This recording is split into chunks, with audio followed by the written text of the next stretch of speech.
then they would escape. The alligators would escape. They would escape from the baby pool. What would happen? So there are alligators in the sewers in Columbus, Ohio. On the west side. They're on the hilltop. Right. What would happen? They were in that little pool out there. Right. And if I was at work and it rained real hard and the water got up to the top, they went over the top and they would take off. You know, like if you're outside with them and the phone rings, you know, when you run in the house and come back and go, somebody's missing, you know. Millie makes songs, hey, I made this one. Jerry builds bikes and they go real fast. They're mental defectives. Welcome to the Mental Defectives Podcast, a show where we interview interesting individuals with a focus on addiction and mental health. I'm your host, Millie Graham. That's Millie if you know me, Mr. Graham if you know me. Joined, as always, by the Howard the Duck of Harleys, the gearhead with the heart of gold. It's Mr. Jerry with a G. Glad to be here. And today we have an extremely special guest. He put the hilltop on the map. He put alligators in the sewers. He put workers in the factories. He put the homeless in homes. He put a Budweiser and a pack of Marlboro Reds in the back of his freezer. Never looked back. He's never been in ice cold old duels in a game of Keno he didn't like. I love him to death, and so will you. Please welcome my Uncle Mike. Michael, how's it going? What's that? How's it going? Everything's good. Everything's good today. Thank you for coming on. Yeah, I'm very glad to be here. Yeah. So, Michael, where are you from? I'm from the west side of Columbus originally. We're on Roy's Avenue. Then we moved over to Bellflower, which is off of Briggs. Went to a Ben's school there. Started my career on second shift. On the second shift. Then I did that all the time when I was in General Motors. I worked second shift. Oh, nice. And do you remember your first drink? Yeah, my grandfather, your great-grandfather, he was a hardcore alcoholic. A lot of people in that side of the family were indulged immensely, and he'd always give you a half a glass of beer. And I'm talking about when you're a little kid. Now, my mom and my dad wasn't never too fond of that idea because he didn't drink at all. My grandpa, Mike's dad, never drank because he didn't like the taste. Oh. And I liked the taste. Yeah. I liked it from the word go. My grandfather, when he was 60 years old, this old man could pass for 100. I mean, he looked like a train wreck from word go. Cigarettes and alcohol did him in, let me tell you. And my grandma wasn't much different. Oh, man. Because Grandma never talked about her childhood ever. She never did. Do you know I'm 72, and when I was 65 years old, my sister Kathy asked me how many sisters did Grandma King have. I said, well, she had 3. And Kathy says, would you like to bet on that? And I said, well, yeah, I'll bet my house. And shit, I find out there's another sister that nobody ever talked about. And where the hell did she come from? What happened? We did some investigation, and she, in 1935, on May 13th, went down to the Y Bridge in Akron, Ohio. And jumped off the fucking bridge. What? And she's the only person that ever jumped off that bridge that lived long enough to make it to the emergency room. She jumped off, and this is like jumping off the stratosphere in Vegas. It's scary. It's a high bridge. But she hit a low spot, and they were screaming. She was screaming her lungs out.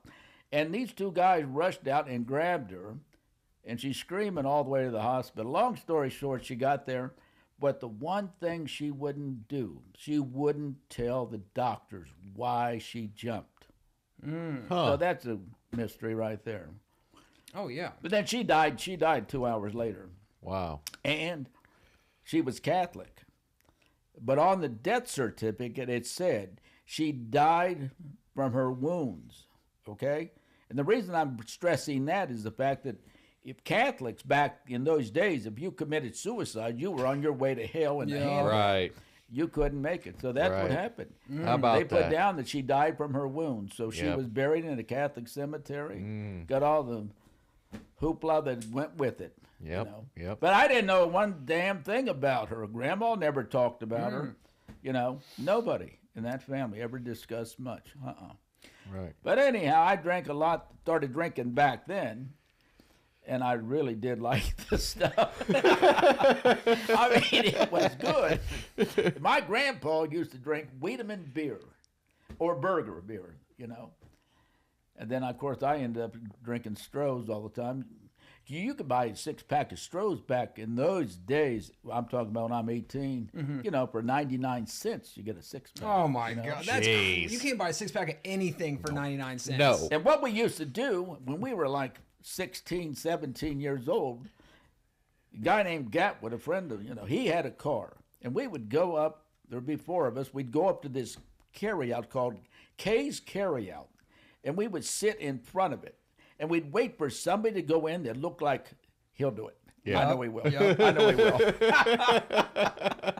So we'd, hey, come here, buddy. Yeah, right. We get him over there, and we give him the money, and they always got it for us. How about that? Oh, you never got burned?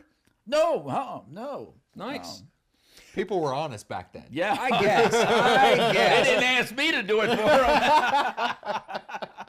I love how that's still a thing. Like in the 60s and 70s, like teenagers were hanging outside of somewhere asking like someone 21 to buy the beer. And like I guarantee you right now that is happening somewhere. Oh, you know it Oh, is. absolutely. Yeah. Oh, yeah. And now I remember being at some point in your youth, you also made prison toilet wine in the garage at Grandma's house. When I went to St. Charles, What had happened was these older guys had a recipe for making wine. And I Okay. thought, man, oh God, help me. Let me get that recipe. So I had tasted a little bit of wine once in a while, not much, but I had. And I'm a freshman in high school, so I get this recipe. Now what you do, you take a big jug and you fill it with water, yeast, sugar, and Welch's grape juice. And then you put a balloon on the lid, on the opening. And eventually that thing will rise up. And then about 6 weeks later, the balloon goes down, and voila, we're ready to drink. So you get the bottle, you take off the balloon, you strain it 50 times. And then you take a drink, and wow, this is good stuff. My head hurt for 3 days. Oh, yeah. God. Oh, that would rot gut to the max. Prison liquor couldn't be that bad. Oh, God. And no one went blind? I don't remember. But I know one thing, I couldn't talk or see for 3 days. Oh, it was horrible. Oh. But that was a good time, So you started like drinking more heavily just in high school then? Is that Yeah, lots of guys drank in high school. you Yeah, know. right. And I was in that crowd that we always drank, And then as you get older, everybody's go to parties and you're partying with people that drink, And then one time, it was late November, and we went up to the varsity club at 12 o'clock in the afternoon on a Saturday because we're going to go and watch Cincinnati Moeller. I think it was Canton McKinley are playing for the state title. high And school so football? We're up there and we're pretty well blitzed. Yeah. And it's about 2:30. Now this game starts at 3. So we ran over there, and that line was a country mile long to get the tickets. $3 to get in. But luckily, this one guy that was with us already had the tickets. So he gave us all a ticket. Like I said, I'm pretty blitzed. We just walked in, we gave him a ticket, and there were these 2 old men taking tickets. And they take them and throw them in a pile.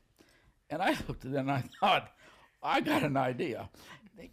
So I bent down like I was tying my shoe, and I grabbed a whole bunch and stuck it down my shirt, and I went back outside, And I went to the end of the line, selling the tickets for $2 a piece. So I had about 60 tickets. So I'm just banging them out. Yeah. So I got 1 ticket left, so I'm going to go back in and get another bundle. I walked back in there, and there was a cop standing there looking at me. And I just looked at him, and I thought, no. So I walked by him and said, hello.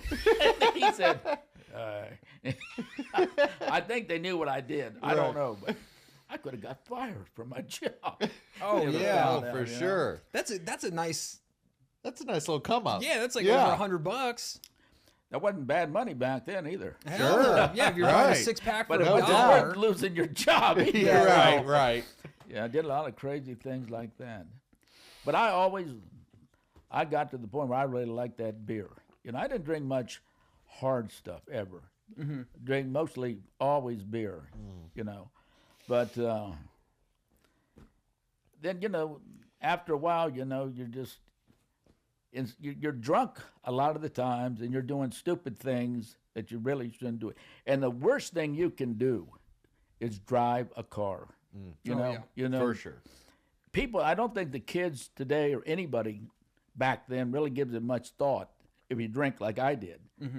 If you hit somebody, you're going to go to prison.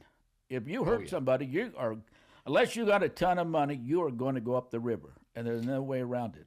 And back then, it wasn't even, because DUI wasn't a law until like the late 70s, is that?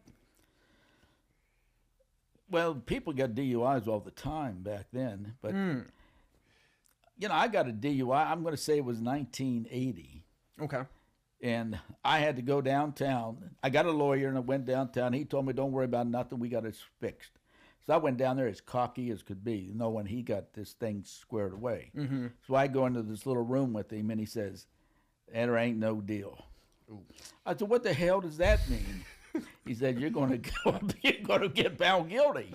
Now, I was picked up drunker than a monkey that day, but I didn't hurt anybody, didn't hit anybody. And that was the one thing. But I was completely blitzed when they got me. Yeah. But when I went into that courtroom, the guy's name was, never forget it, Sidney Goldwyn. And he was the judge. And there's about 6 guys in front of me. We all got to go up in front of him. And just as the thing starts, in the back of the courtroom are all these little kids coming in from Christ the King, grade school. They're going to get to see a real live courtroom annex, you know. So he stopped everything, Judge Goldwyn, and he says, "Children, come up here and sit here in the front row so you can see everything goes on." He said, "Now, I'm going to tell you right now. You do what your mommy and daddy tell you and be a good boy and girl, and you won't end up like these people over here." I knew this was going to be a bad day. This ain't going to be good. Oh, my gosh. So the guy in front of me, he gets up in front of the judge, and he gets 90 days, suspend 87, 3 days at the jail or Maryhaven. Yeah. He don't have a lawyer. I got a high-priced lawyer. I go up there, 90 days, 87 suspended, 3 days in Maryhaven or the jail. Take the jail next time, let me tell you. Oh, it was bad. But anyway, I did that, you know, and got that. And then eventually, within about 6 months, there's a bar on South High, the Tremont Lounge. Now, that Tremont Lounge, I don't know when it started, but it was there 41 years ago when I was drinking. That was the last place I ever drank in. I got thrown out of there, too. You know, I don't know why. I was in hell doing something. Obviously, it wasn't doing what I should be doing if I got kicked out of there. But I got kicked out, and I went. But I did. I went, and that was on Labor Day weekend. And then I woke up the next day, and then Sunday morning, I said, this has got to stop. And that's when I stopped drinking. I stopped drinking that day. But, you know, like some of the other antics you do when you're drunk, you know, I mean, I was up at Lake Erie and we're sitting there. We're not catching too many fish. So, hell, I thought, I bet you $1 can't eat 2 of them minnows. I ate 6 minnows one day. Well, I tell you what, they're still swimming in my stomach. I mean, that's why I never could gain any weight. I'm never going fishing with you again. I did not know. Oh my God!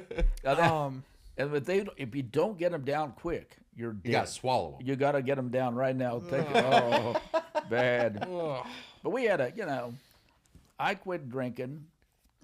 And there was a guy at work who was in AA, and I knew him, but not real well. But I knew he used to drink a lot, but he quit. And I used to go up to him, and I'd holler, get a little pissed off at him, and He looked at me and he said, Michael, you know what your problem is? I said, what's that? He goes, you're on a dry drunk. You know that, Michael? You don't know what the hell to do. Right. Because you start getting up at 9 o'clock in the morning when you should be getting up at 3 o'clock in the afternoon. You know, life changes completely, you know. Oh, yeah. Yeah. So was this before or after you went to college? Oh, this is after. I'm working at GM now. Okay, so you drank all through college. Oh, well, yeah, that was part of the game, you know. We didn't skip no timetable there. One good thing happened when I was in college. It was a St. Patrick's Day, and these guys are going to have a drinking contest up at the Agora. Now, up at the Agora back in those days, they had drink and drown night. $2 on Thursday nights, you could drink all you want to, draft beer, you know. Yeah. And for $2, you couldn't beat it, you know. No doubt. And then on St. Patrick's Day, these guys are going to have a contest where they can drink, I don't know, 50 or 60 pitchers of green beer. God. I mean, yellow beer is okay, but Right. after about 6 beers that are green, you want to go to yellow real bad. Yeah. Yeah, sure. And those guys, oh my God. I had to do a final the next day. Not a final, but a midterm. And I decided that I am not getting in the contest. I'll drink a couple beers, but I'm not going to do this. And I didn't. But boy, the ones that cheated, 2 of them ended up in jail. And one of them. Only 2? One of these guys hit a cop with a fist. Oops. I saw him the next day. I mean, he was black and blue and swollen all over his body. Oh, And they he- probably beat the Yeah, hell out I of He him. was they so did. drunk when he went in, he Yeah. didn't know what happened. Oh, sure. Yeah, they beat him to death. Ooh. Yeah. I remember that. Yeah, that was a good time. Now, as my dad tells it, he assisted a lot during your college years. We didn't call him up. He worked over at the Super Duper. Yeah. And The grocery store on the yeah, west he side was back in the the day. manager, you know. They'd be over there 3 o'clock in the morning calling Tom at home. Are you going to okay him to get some more beer? And Tom would always say yes, but then he'd get pissed off at me and he'd say no. Yeah. And then the old man, our old man, one time, Tommy was always very, very smart. I wasn't. But I knew enough to how to get things done. And the old man tells Tommy, you got to write this paper for Michael. Well, I did that last week, and yeah, we got to do it again. And he's saying, why do I got to do it? He goes, he has to go up to the library and study. He's going to the bar and drinking where he's going. He's not going to do any studying. Then Tommy would write these papers, and I'd get up in the morning, and I'd take them to class. And before I'd turn them in, I'd read them. Oh, my God. Oh, my God. Some he would write on these papers. I can't divulge some of that. But wasn't there a time where you did not read the paper before turning it in? Yes, yeah, that's why I started reading them. You know, but he would write these papers. He writes this paper, and man, he made me sound like I was reading the paper, and I thought, oh shit, Tommy, how would you do this to me? Should I tell him what that said? Yeah, go for it. All right. Well, anyhow, I'm reading this paper, you know, before I'm 2 seconds from giving it to the guy, Right. professor. Yeah. And it says on this paper, it says, you know, I'm talking about my best friend and all this. And like, I'm in love with him. I thought, oh, poor shit. Tommy. Oh, here we go. Oh, please. And I thought, but here's the problem. I got to turn it in. I don't have no choice. Right. Then I thought to myself, if she gives me a bad grade, I'll tell her she Discrimination. Discrimination, hates right. gays. I'm going to tell her that. Right. I hate gays. Yeah. And she's pretty timid anyway, so she would try into it. Oh, Oh, man. Oh my God. Wow. my poor sister, she had a blind date for the prom, Sheila. Mm-hmm. That was the night we made that wine. Oh, And we were out there all screaming. It was bad days. You know. Oh my God. Any more police run-ins in college with drinking outside of the one DUI? The one DUI woke me up. You know, I mean, I'm just going to tell you, point blank. You know, I always figure, you know, you can explain one, but you can't explain two. You know, I mean, you got a real issues if you got two, and I had trust me, I had big issues and only had one. I was lucky. Sure. Because I know a lot of guys that didn't get any DUIs. They were a lot of it just the luck of the draw. You know, but I did my after I got that DUI, I just thought my life has got to change. You just can't sit around drinking 7 days a week. You know, Yeah, right. And that was normal. You get into that pattern, it's a normal feeling. Oh, absolutely. And, you know, just normal. Yeah. I mean, I remember Tom. We'd sit down there and drink a 6-pack of beer, and we'd go get some more. And I'm talking about Tom's Matt's brother, dad. Yeah. You know, we just run over and get some more beer. Yeah. One time we were sitting there drinking beer, and we ran out of beer at the house. We were living, you know, in the house. And Betty Jo, that's my mother. She had gotten a bottle of wine, a homemade wine from this guy at church or someplace. And it was always in the refrigerator. And I thought, hey, Tom, I know what we're going to do. So we poured it out and we drank the whole bottle. Tom said, man, we got to put that back. What are we going to do? I said, I know what we're going to do. So I filled it up with water and food coloring. Oh no. And anyhow, about a week later, Betty Jo had these people over, these ladies. Yeah. And she gave them all this glass of wine. And she told me, she said, my God, that wine was terrible. I mean, oh, you're kidding me, Betty Jo. Oh, that's terrible. That guy don't know how to do shit, does he? He couldn't make a glass of wine if he tried, could he? Oh, my God. I'm that's mentally hilarious. earmarking all this stuff to ask my dad later. For to sure. confirm. That's so Oh, funny. it's great. No, we had a lot of things like that went on in life, you know. Yeah. Then a couple of my friends, you know, they got, one guy did go to jail for about, I don't know, a year, you know, because he hit somebody. And you had a motorcycle back then too, right? Me? Yeah. Never. What was all the... Okay, so at Mike's old house, the kitchen was covered in Polaroids of just like anything you could think of, all different people. And there's a picture of you on a motorcycle, crazy handlebar mustache. Oh, nice. Yeah. The glasses, the chains, the whole deal. And what I also remember is at some point there was a bachelor party that went down at your house, and there was a picture of a topless stripper at eye level with the kitchen table. So and Mike had a pool at his house.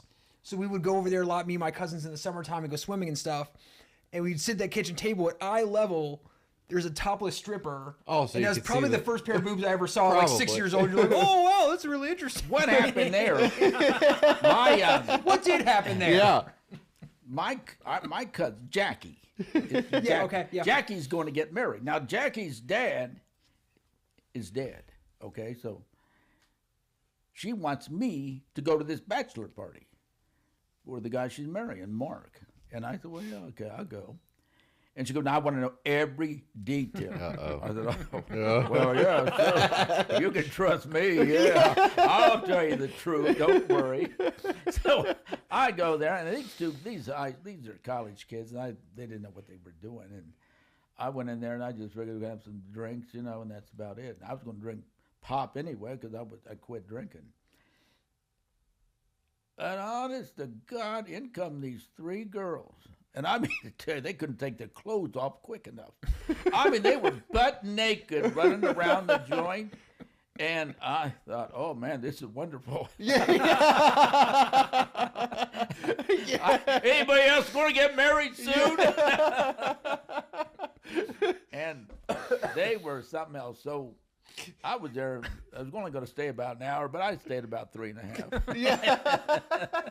So That's the story Right. behind that picture? No, I'll tell you. Oh, this is Wow, a different this is bachelor different. party. Yeah, Oh, okay. so then there I am. I go back home, and then that next day there is Jackie at my door, banging on the door, wanting to know what happened. And I Right. said, what? Oh, shit. Nothing. Nothing Absolutely nothing. Nothing. Now, the one thing she didn't know is they taped this whole thing. They taped it. They taped it. They had a guy taping it.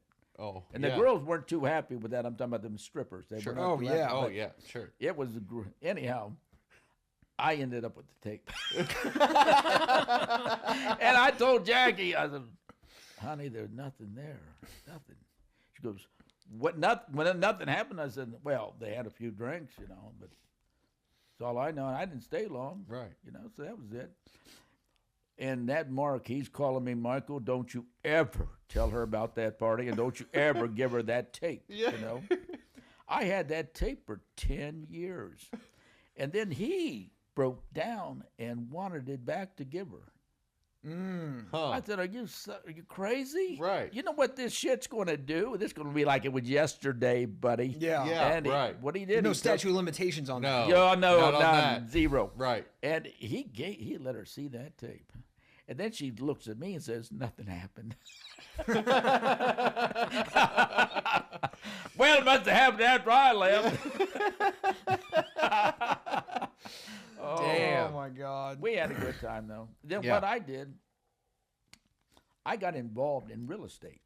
I was working at GM, and then Okay. So yeah. So I want to get the timeline down. So you graduate college, you get this DUI, and you say, I'm done drinking. I'm good to go. And is this when I'm already into real estate before I quit drinking. Oh, interesting. Okay. Yeah, I was Oh, already. yeah. How did that okay. get started? Yeah. I'm sorry? How did you start with that? There was a guy that I knew, an older man, and I knew him from church, and he worked at FHA, and he told me, "Because Michael, what you want to do is buy a twin single." Of course, I didn't realize his daughter was selling them. She was a realtor, sure, right. So she got me bought a twin single, and this is like giving a toy, a motorcycle to a child. You don't know what to do. Right. I don't have any clue on how to do any of this stuff. Right. And but I did learn a little bit finally. Then I bought another one. Then I bought another one. Then another one down the road, and that turned out really good. Turned out real good. And okay, so the real estate starts while you're still drinking, Yes. and that was still something like manageable. I'm always so impressed when people can like graduate college, start a business, something Right, before they manage get it, sober, because I yeah. couldn't do any of that stuff. Right. I was able. Well, I had to work. First off, you got to get a job, whether you're drunk or sober. You got to do something to put food on the table. Yeah. Because my mother, your grandma, wasn't going to give you a nickel. She didn't believe if you were sick, she'd help you. If you didn't want to work, you could starve. Yeah. But it was a good way to learn too. Yeah. But no, I drank and did everything. But you just had to get it all done. I never did drink at work. Never. A lot of people drink at work. I never did. But when I got off work, Katie barred the door. I just go out there and drink it. But you get into a routine with the right same people all the time. Yep. Yeah. And then when you quit drinking, you get a whole new set of friends. Yeah. Yeah. Okay, so you started the real estate, graduated college, you get the DUI, and then you decide to stop drinking. Yes. And then you put a Budweiser, and was it a pack of Marlboro Reds in the back of your freezer? Yes. Because I remember also as a little kid, again, Mike's got a pool in his backyard. We're over there all the time in the summer. And you're like digging through the freezer looking for ice cream or something. And then there was always one beer and one pack of cigarettes. And you kept those in there for years. Yeah. Because I had quit smoking in 78. Okay. Way ahead of that. Yeah. Oh, you quit smoking. I thought you quit smoking and drinking at the same time. No, I quit smoking in 78. Before you quit drinking. How the hell did you manage that? Oh, Oh my God. Man. It wasn't easy, but I did. The guy at work, number 2 man, wanted everybody to quit smoking. And he was a pretty mean son of a bitch, and I wanted to quit. I mean, everybody wants to quit smoking. You think that in the back of your mind, but it's hard, like giving up beer or anything. You got to really want to do it, and I did quit in 78. And I can honestly tell you, I've never smoked a cigarette since. I was smoking about 2 packs a day back then. Oh, yeah. That's about 500,000 cigarettes I have not smoked. Right. Damn. But I did that, and then I quit the drinking. Drinking wasn't as hard to quit as the cigarettes were. Cigarettes were harder to quit. Because at least if you give up beer, you can always drink a Coke or something, But you give up cigarettes, every day is a long, long day. Shit. Oh. Yeah. Very, very long, And when you quit, was there ever a time you went to meetings or what was that first little bit of time? Say like the first 6 months or year of not drinking. Not drinking. That was hard. It was hard for the simple fact that here I am waking up at 9 o'clock. The reason I say 9 o'clock in the morning because I work second shift. And you're working second shift at the GM plant. Yeah. So that's you're going in at 3 o'clock in the afternoon and getting off at midnight, somewhere in that neighborhood. Okay. Yeah. Okay. But so I would go home, and when you were drinking, you're going to bed at 3 o'clock in the morning. You're getting up at noon. Yeah. Now you're going to bed around midnight, 1 o'clock, and you're getting up at 8. You're waking up wide awake at 8 o'clock in the morning. Yeah. And you really don't know what to do because you're not used to this routine yet. You've got to get yourself into some kind of smooth routine every day, and it took a while, But finally I got there. The Mental Defectives Podcast is brought to you by Milligram's new EP, More is Always Better. 6 electrifying tracks available on all streaming platforms. It worked out good for me. I was able to, and I've never taken a drink since I quit, and that's 41 years. And it was the routine that helped. Yes. It was the routine. You got to get yourself separated from the same people. You can't be coming over here every night with you guys and we're drinking every night. Then I'm going to come back here every night and I'm going to drink Coca-Cola with you. Right. Yeah. At least for a while, Right. If you go over to my house right now, you'll see beer in the refrigerator and you'll see a couple bottles of whiskey. And the whiskey's there because Michael... my cousin Michael. No, Michael Naylor. Uncle Sheila's husband. Yeah. Michael Naylor. Yeah, he liked the whiskey, and I'd have a bottle there for him, But other than that, I don't have any desire. None. Zero. Yeah. Yeah. I can go to a party with people. And another thing you have to do, you got to get to a point where you like yourself. Oh, yeah. For sure. You have to go. For sure. Yeah. I think you guys probably went into the same thing, because when you're drunk. I remember one time at work, I was a supervisor, and it was late in the shift, almost time to go home. And I walked around these two presses, and these two ladies were back there working, cleaning up. They were getting ready to go home. And the one said to the other one, that Michael Graham is a great supervisor to work for. Too bad he's just a drunk. Oh, and they don't see me. They don't. Right. But that just went right through me. You know why? Because I knew. Yeah. They were right. They were right. They were telling the truth, and the truth hurts. Yeah. Oh, that one for that sure. Really, I heard that, and that really did a lot. But it reinforces your beliefs that you need to change. You've got to change. Yeah. Well, you turned that into fuel, right? Yeah, I want to tell you one thing. There was a guy out there, and he ate pills, drank, did everything. Yeah. It was crazy. And if you know anything about the UAW, you don't just walk in and United fire. Auto Workers? United Auto Workers. Okay. You don't just walk in and fire people and do all this stuff. But he was completely crazy. One of many out there. But one day I said to his boss, what the hell's wrong with him? He's normal. So I went up to him and I said, how you doing? He goes, I'm good. I said, everything all right? And he said, yes, Michael, everything has changed. I said, what did you do? And he goes, I quit. I quit all that stuff. So what he would do, now I can't walk around and tell you you're doing this, you're doing that, because I'm salary. He could. He'd walk around and tell all these guys, you got to get off this stuff, Yeah. You're killing yourself. And I know where you're getting it at, too. Sure. But he coined this one phrase, and I'll never forget. I always use it. It don't cost nothing to feel this good. You know what I'm saying? When you're clean and you stayed off for a long time, And he's right. You wake up in the morning, there's no hangover. He's There's right. nothing. Yeah. Boy, He's my right. head used to Yep. pound like everybody else's, Yep. And you He's get right. into a position in life, and then you get into, like you said, these routines. And when you get into a good routine, life kicks in, Isn't it great? Yeah. Yeah. it's and I prayed a lot too. Hey, Mental Defectives. Are you getting married?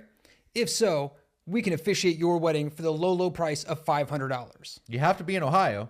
Because Jerry and I are both licensed ministers in the state of Ohio. If interested, email us at mentaldefectivespodcast@gmail.com. Now let's get back to the episode. When did the alligators come into the routine? I was going to ask about the alligators. Well, now that's another story. Now this is after. This is. Oh God, you guys want to know these? All right. Oh God, help me. There was this girl. I'm not even going to mention her name. There was this girl I was dating, and oh Christ Jesus, you ever find that? I mean, you couldn't find a bigger snake if you tried. She should have given me a snake, not an alligator. She was the king of the snakes. I mean, she was bad. But she brought over to me one day this caiman. Now, caiman is a variety of alligator. It's like trying in to the Amazon. It's where they're- yeah, but they're like raising a juvenile delinquent. I mean, they are horrible. I mean, an alligator, you can pet him a little bit as long as he's full. Okay. A little. Oh, you pay him a little little bit. bit. But these caimans, you could feed them. They want to bite. I got bit more times than I could shake a stick at. Yeah. But this guy I got's about this big. Yeah. And I got him in a tank in the living room there, and I had him for a long time, and then he got bigger. And As what he animals would- do when you feed. Right. But what he would do then, I used to get these goldfish, buy them, and I'd drop them in the tank, Right. and they'd eat them. Yeah. He'd eat them. And another girl came over one day, and she said, "My God, Michael, there's goldfish in that tank. Yeah. He's going to eat them." And I said, "Willie, you think so?" She Come said, to the point, lady. Right. She said, "You did that on purpose." I said, "Well, honey, that's what he eats." Yeah. I said, "Honey, I promise you, they go right to heaven, guaranteed." And she said, "Well, I don't believe in heaven, Michael. I believe in reincarnation. And I really hope someday I can go into the pet store, buy a goldfish that's really you, and drop you in that tank." But anyhow, the alligator he started looking at me. And me not looking at him, he's looking at me. And I said, "It's time to go." So I got rid of him. And then I started buying these little alligators. And they're quick. Here's what Mike's not. Here's I was what gonna Mike. say, Here's what Mike's not telling you is in the wintertime, if they made it that long, yes, they were in a tank in the living room. In the summertime, they were in a baby pool in the garage. With the garage door left open at all times, filled with goldfish. And me and my cousins, from the age of I can be 5 or 6, Mike taught us how to pick up the gators. And they're only like 1.5 feet or so long. Okay. But I mean, still, that's enough. Yeah. If you're a 5-year-old kid, that's going to snap your finger off. Right. We picked them up all day long. And one time, we were coming back. This happened several times, but the one I can remember, we were coming back from somewhere, and we pull up in your driveway, and we get out, and there's some little neighborhood kid, 4 years old, with his bare hands fishing out goldfish to put in a cup to take home because he wants a pet fish. Yeah. And there's a 2-foot alligator in there hissing at him, about to take his hand off. It's a miracle he never got sued. And then they would escape. The alligators would escape. They would escape from the baby pool. What would and happen so there is- are alligators in the sewers in Columbus, Ohio. would happen- They're on West side. they're on the A lot hilltop. of Right. times, what would happen? They were in that little pool out there. right. And if I was at work and it rained real hard and the water got up to the top, they went over the top and they would take off. If you're outside with them and the phone rings, when you run in the house and come back and go, somebody's missing, Right. One day I was out there looking for this one because I couldn't find him in the bushes, And this little kid walks up there. He's about 5. And he says, I don't know what you're doing. I said, "Now you know. I'm just looking." He goes, "No, you're not. You can't find your alligator, can you? I'm going to go tell everybody, Yeah, right. Run down the street, tell them. But if they could get away, which they did, and they can get to the sewer, they have a chance, of making it, So my advice is do not go in the fucking sewers on the west side for no reason. Shit, They're you probably 12 feet I was long going by to say now. a couple of them did get to the Oh, sewer. hell yeah. Oh, Every single one. Mike fucking- never had an alligator for more than like 6 months to a year tops. Every single one escaped into the sewer. One thing I found out, when they got, like in the house, if they got loose, I went crazy looking all over hell for them.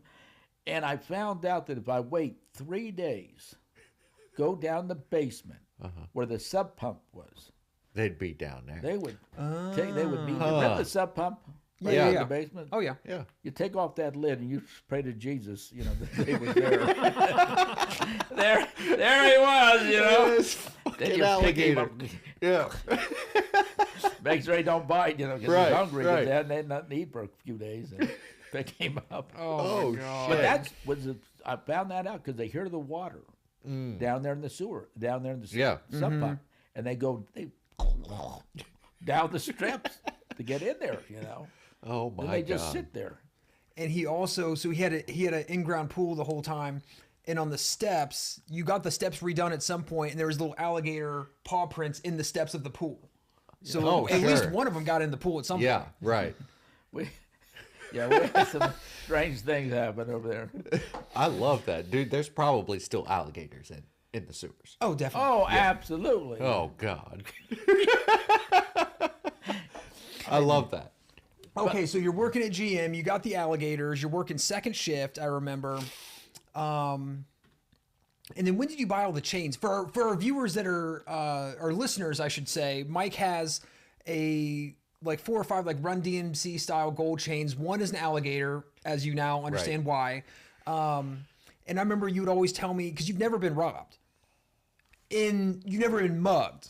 Let me rephrase that. Yeah, You've never been My mugged. house had been broke into 4 times. Yeah. Sure. When I was over there, But you would always tell me you would get off work and go to the grocery store, and he would be walking through the parking lot of that Kroger on Mound and Central with a fucking butcher knife just like out. If like, you grab me at night when I'm walking to my car, Yeah.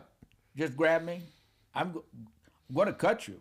Promise you. God help you. I'm going to cut you. Hell yes, you There ain't are. no ifs, ands, or buts about it. Shit, no, you're going to go. And if you even don't back off, I'll cut you again. Yeah, damn right. Damn right. But you have, the only time I was ever almost robbed, I was at TJ's on Parsons Avenue. Now it's 1 o'clock in the afternoon on a Sunday.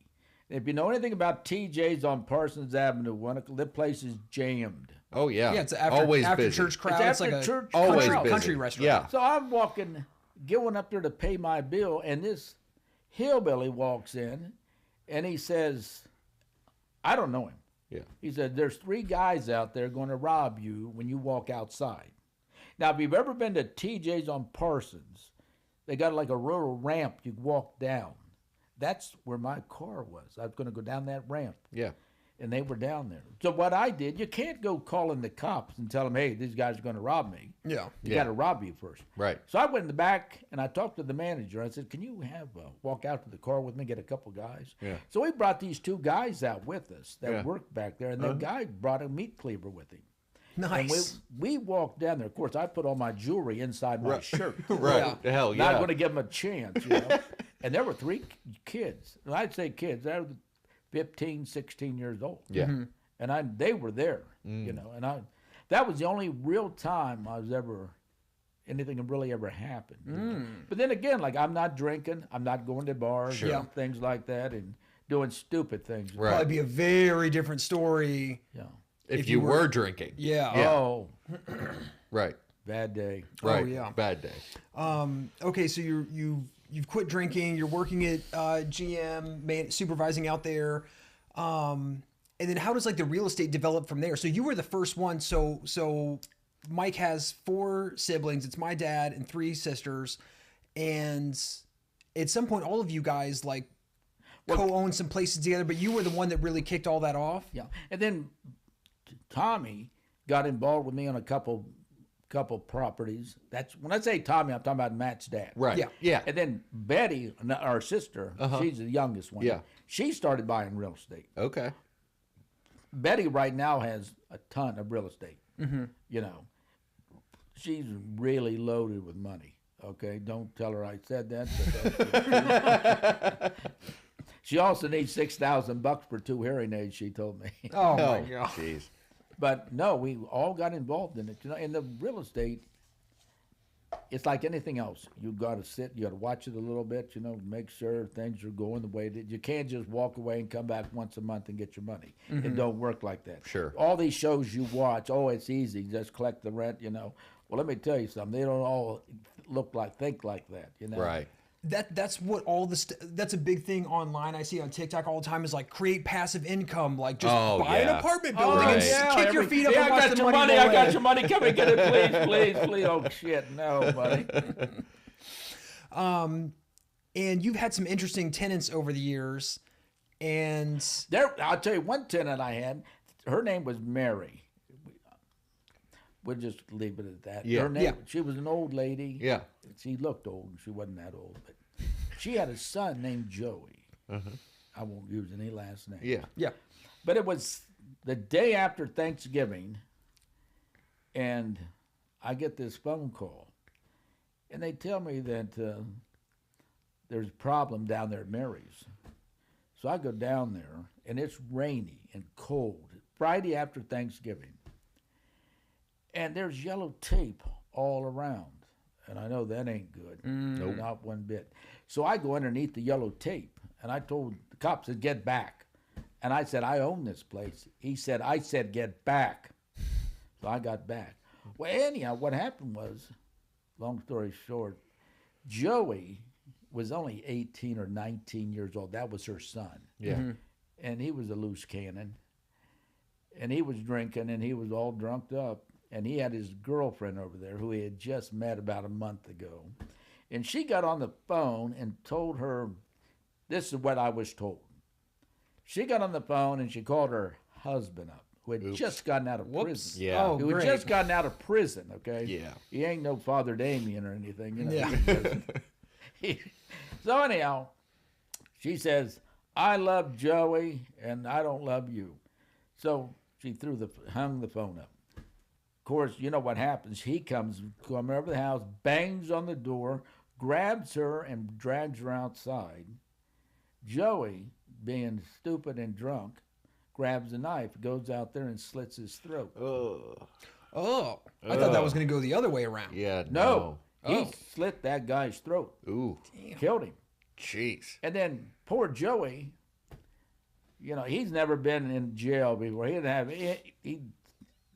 doesn't have a clue of what this life's Right. all about. Yeah. He gets down there and he's calling me on the phone because nobody else to talk to him. So Yeah. I talked to him, you know, and he smokes cigarettes.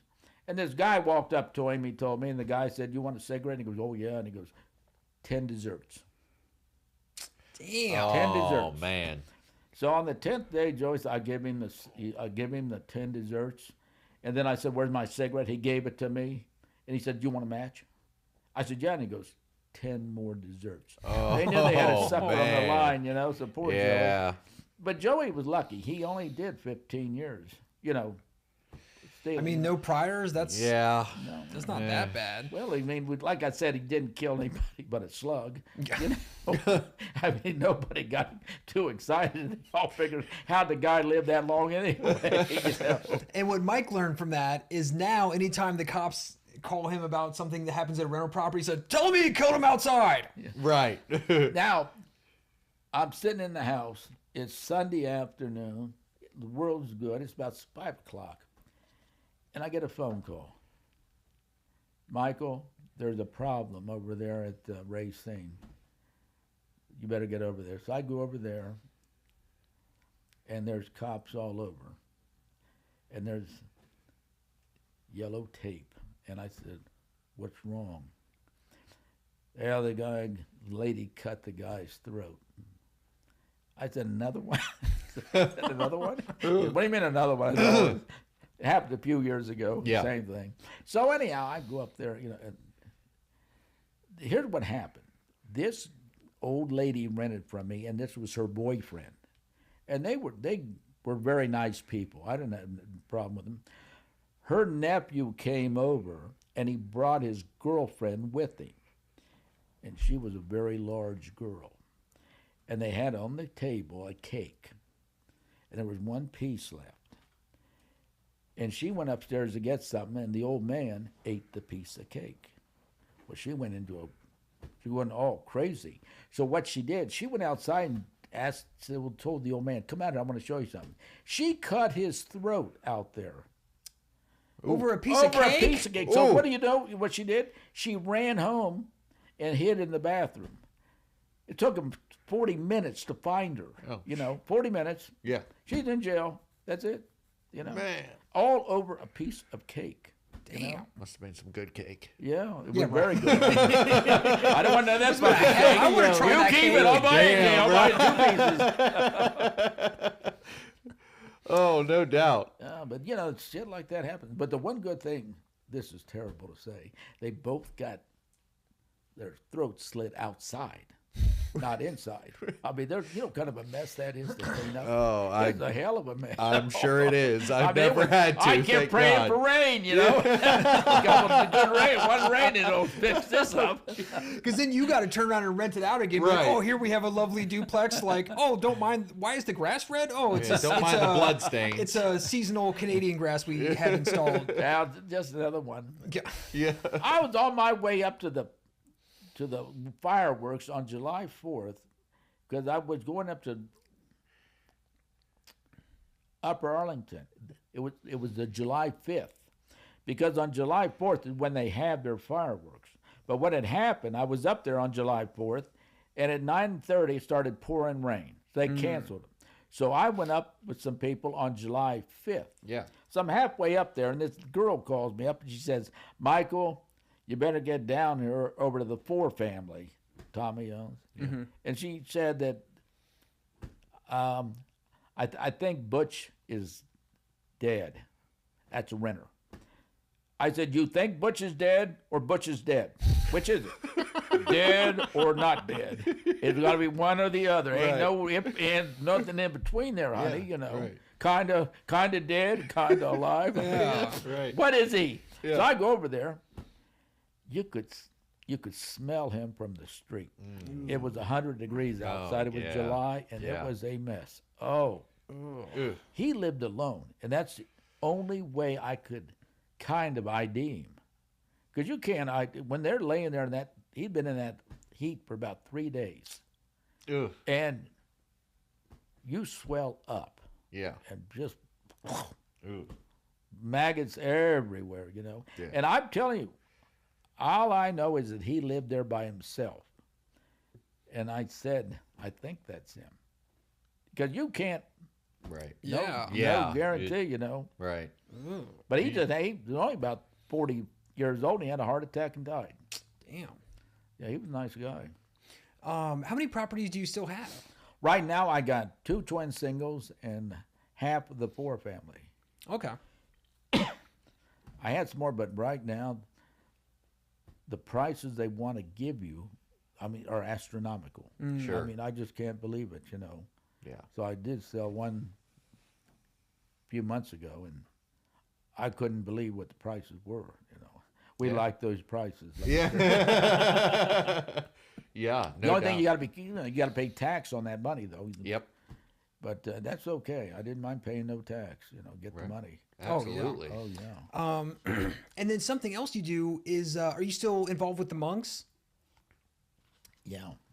Okay, and now explain what, because my knowledge of it is you're always driving them places and taking them supplies. Well, and they're stuff, down.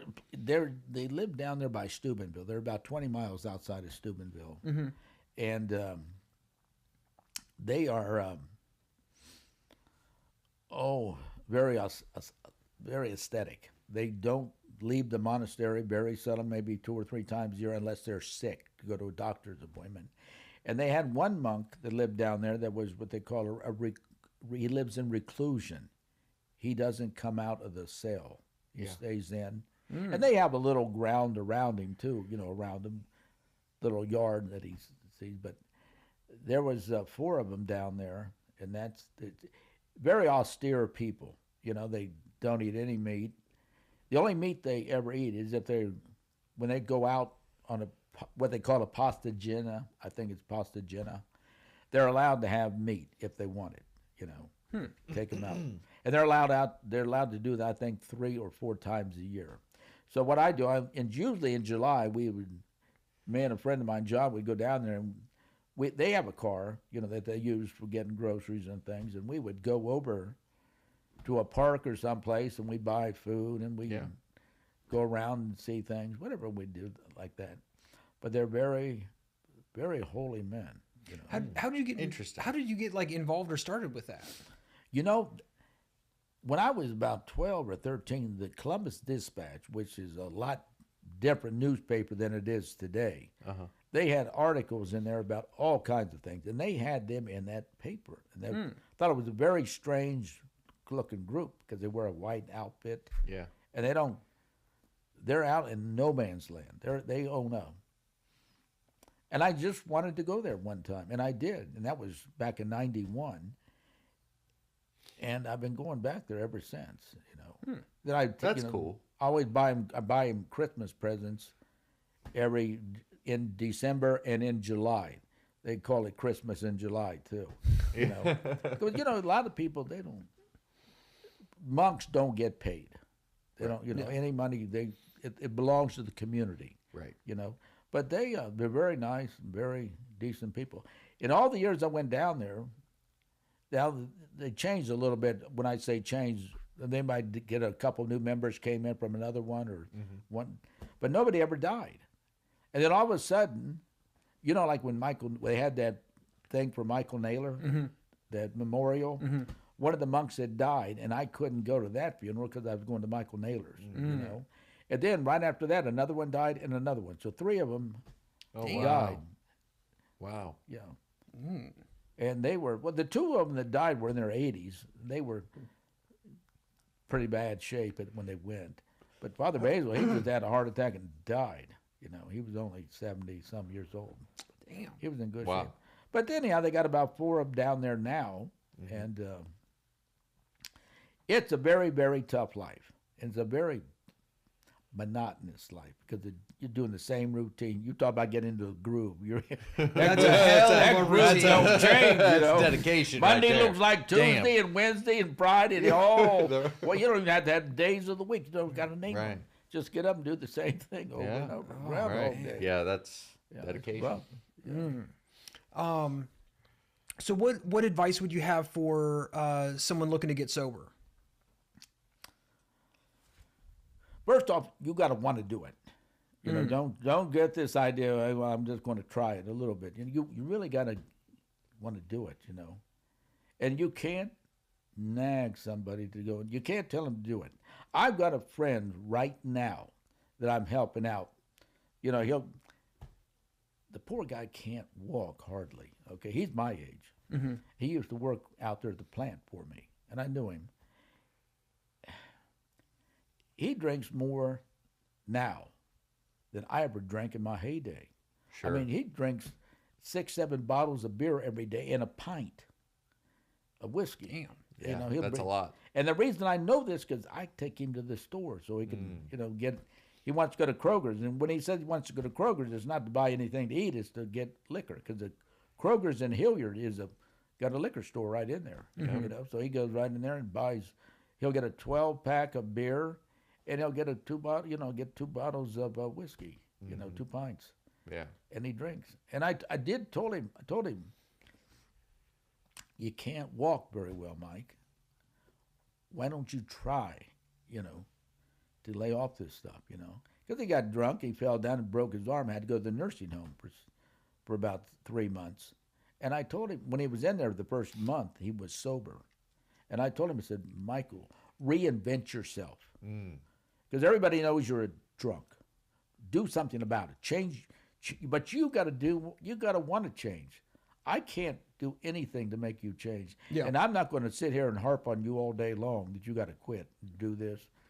I just say some prayers for the poor guy and hope that one day, he wakes up and smells the coffee. Because he's my age. He's not getting any younger. He's not going to be here much longer. Right. Because he's got a problem with his prostate. And, you know, he wants to go see another doctor or something. I said, you can't go in there blitzed. You Doesn't matter how many doctors you see if you're drinking that much. Yeah, they're going to tell you, Yeah. first thing the doctor's going to say, Right. get the fuck off the booze, boy. Yeah. Right. You know, what do you got? When are you going to wake up and smell, Yeah. do what you got to do? Right. Yeah. Of course, he tells me, Michael, I got nothing else to go with. You know, he has no wife, no kid, no nothing. He's got a nephew and a niece who really do care about him, but like the guy said, what the hell can we do for him? He wants to sit in a hole and drink. Hey, Mental Defectives, would you like to advertise on our podcast? If so, email us at mentaldefectivespodcast@gmail.com so we can help you make a lot of money. Now let's get back to the episode. All right. What advice would you have for somebody trying to get into real estate? Right now, it's a very tough time because everything is, the prices are skyrocketing. You know, when I was buying twin singles over on Vandenberg, you're talking about spending $32,000.